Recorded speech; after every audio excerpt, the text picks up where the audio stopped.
Colombian President Juan Manuel Santos wins Nobel Peace Prize. Colombian President Juan Manuel Santos won the Nobel Peace Prize on Friday for his efforts to end a 5-decades-long civil war that has killed more than 200,000 people in the South American country.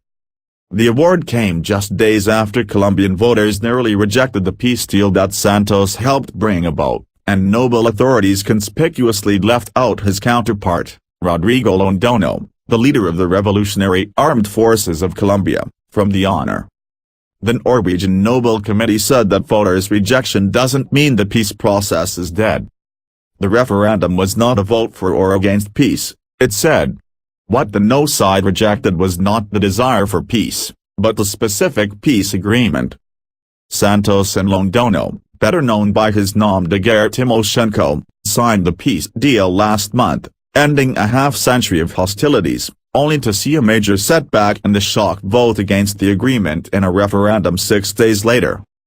The Norwegian Nobel Committee said it believes that Santos, despite the no-majority vote in the referendum, has brought the bloody conflict significantly closer to a peaceful solution. It said the award should also be seen as a tribute to the Colombian people who, despite great hardships and abuses, have not given up hope of a just peace, and to all the parties who have contributed to the peace process. The agreement was reached during more than 5 years of at-first secret negotiations in Cuba. Santos, 65, is an unlikely peacemaker. The Harvard-educated son of one of Colombia's wealthiest families, as defense minister a decade ago, he was responsible for some of the FARC's biggest military setbacks.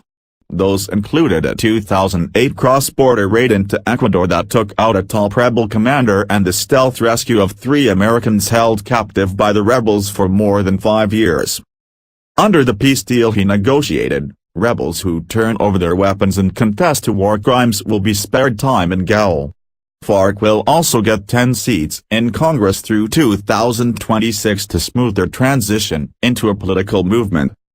Santos and Londoño met only twice during the entire peace process, last year when they put the final touches on the most controversial section of the accord, the part dealing with how guerrillas would be punished for war crimes, and again last month to sign the accord before an audience of world leaders and UN Secretary-General Ban Ki-moon. It was the first time the Peace Prize went to Latin America since 1992. When the committee awarded Guatemalan human rights activist Rigoberto Menchu. A record 376 candidates were nominated for this year's award.